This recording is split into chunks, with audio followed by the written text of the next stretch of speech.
Hi, I'm Fizz.X. People call me Fizz. I've been playing Gun Raiders since season one. Someone on our team made it. It's the Hellcat. What do they call this? The cyborg robot. So I've been wearing cyborg robot skins since season one. A lot of the Katana guys used to wear them. I remember back in season one, Stealthy, Strange Potato. I just thought it was dope, so I started wearing it too, even though I'm a grenade main.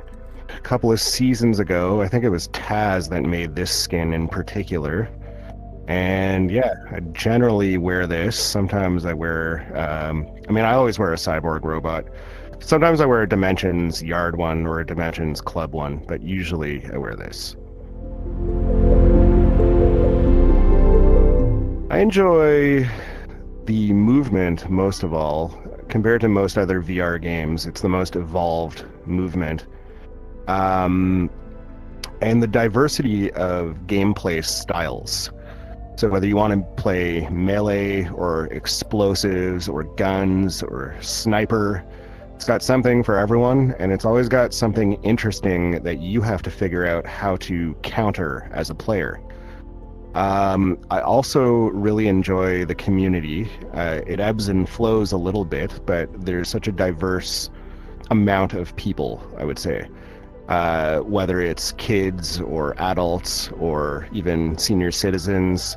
I've met all kinds of interesting people here, including some professional contacts here and there. I met Plymouth Jones in Gun Raiders. We worked on Gun Raiders the series together.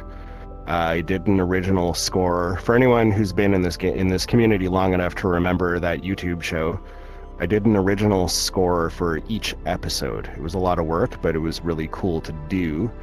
And then later, when Plymouth Jones was doing an actual TV show that's on Amazon Prime and a few other places, I did some of the score work for that. I also met a really talented rapper in Gun Raiders.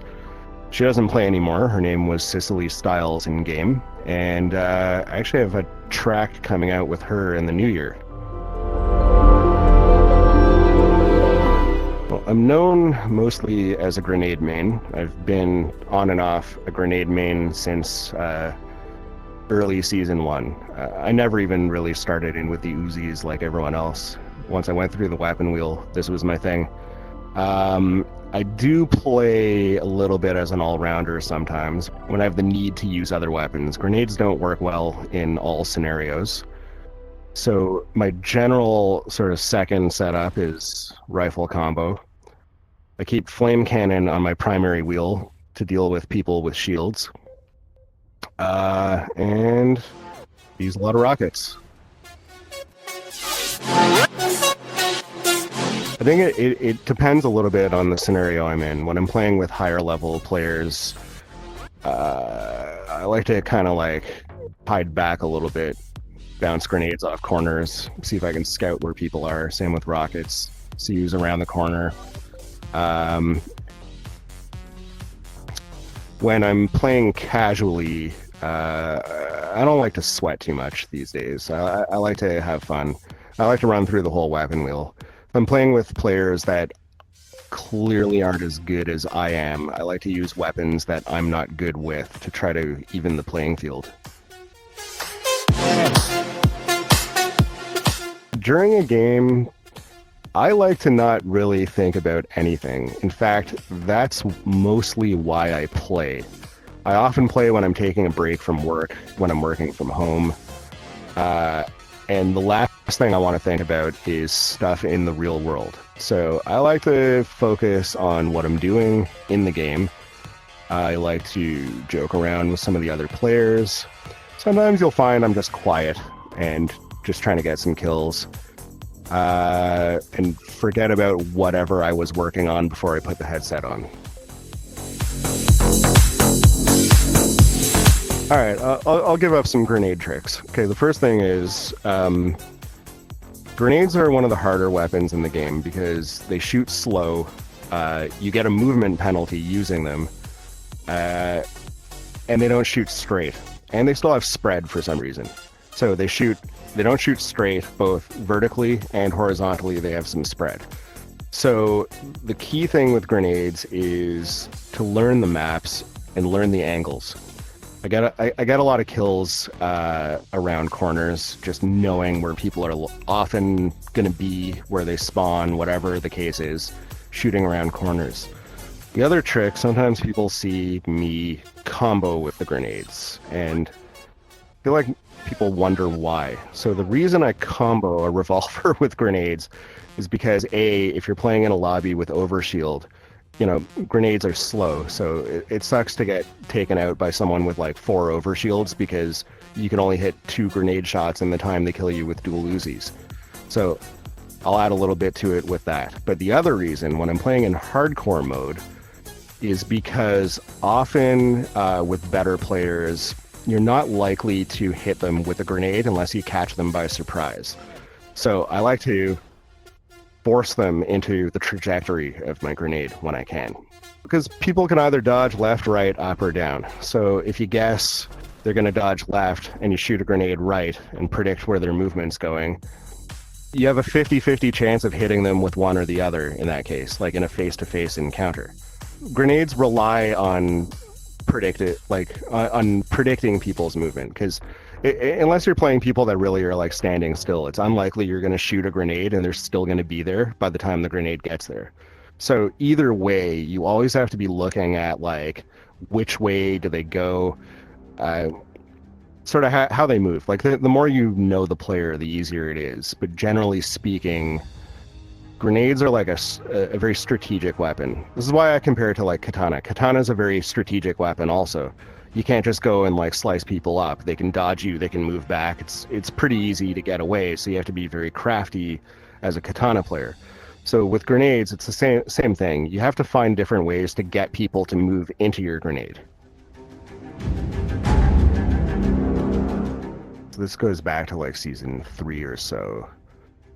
There was a kid that was very sad that their cat had died.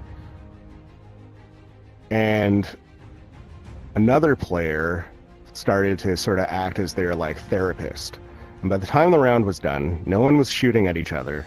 Everyone was standing in a circle around this kid, consoling them about their cat that passed. It was like a pretty heartwarming moment. It's like you don't see that in a lot of video games. So that was one. That was pretty awesome to witness. I have other like funny memories though. I remember one of my favorites was like there's a lot of funny kids in this game, and I remember once in the Nexus hub, there was this one kid. I can't remember what he was babbling about, but his parents had offered him a sandwich for lunch. You could hear him talking back and forth with his parents. So I asked him, yeah, tell your dad to make me one too. So he screamed upstairs, "Dad, make my friend a sandwich too!"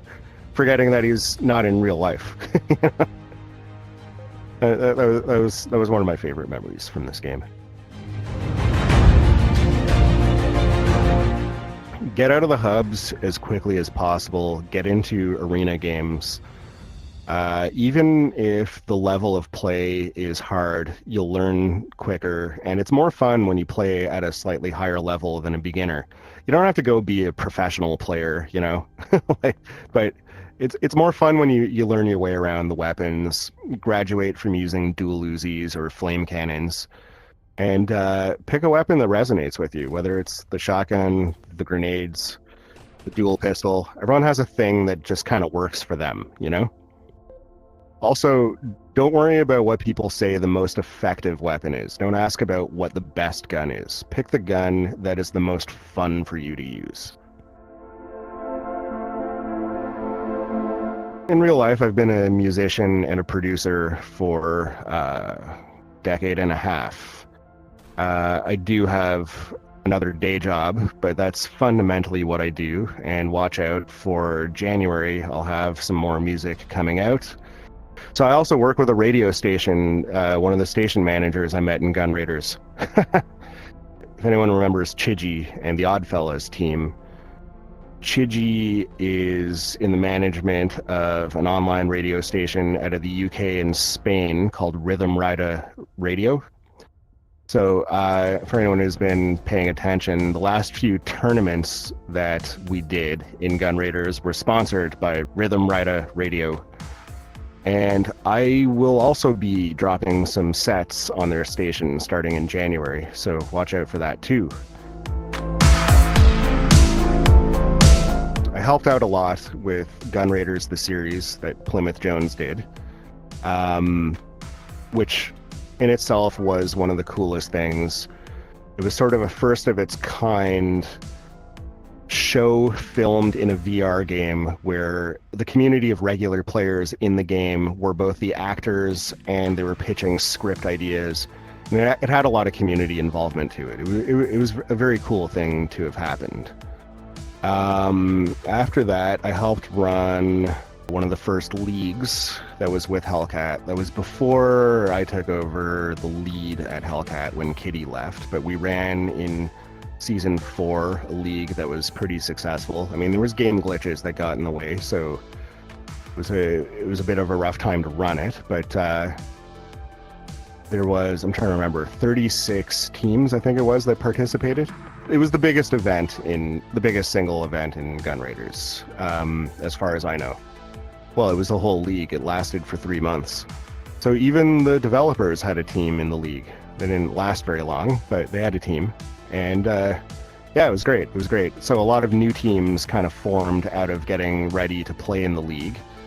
And then a lot of other teams fell apart where like new teams formed out of the old teams that sort of where people parted ways. It was cool. It was like a turning point in the comp scene a little bit, I think, in this game. It was a good prize pool too. It was like $1,000 prize pool. We've done a lot of tournaments since then. Somewhere around, I want to say season 7 or so, I think was when I took over the administration of Hellcat, and I've been working to build that since. And I think we've built it pretty well. I can't even count the tournaments we've done, but we've done a lot of tournaments since then. I was on the staff in an organization called Toxic Hunters, which helped administrate ToxMod and regulate toxic behaviors in the game. So where the AI software kind of didn't do everything, we fielded reports from actual people. So-and-so being harassed by someone else, or things that people say or do that the ToxMod technology that mutes people's mics automatically doesn't pick up on. Toxic Hunters was with Crystal and Jay Smith and some other people. I've been a tester for the last few seasons. Oh, I also filmed I filmed a music video for one of my band's songs in this very hub. I think that was also a first of its kind. It was the first music video that I'm aware of that was filmed in a VR game with like the community of players as the actors volunteering. It was edited by myself and Plymouth Jones. The band was called Cyrula. Yeah, it's cool. It turned out pretty cool. It was a cool thing to do. I've also done music for a couple of the maps in this game. So I did the music for the new one for Quadrant. I also did the music for Kuzo's first map, Lost City. So the other interesting thing I did was I made that sound. The shuriken. I made this sound in my studio. It's actually a combination of knives scraping together from my kitchen that I recorded.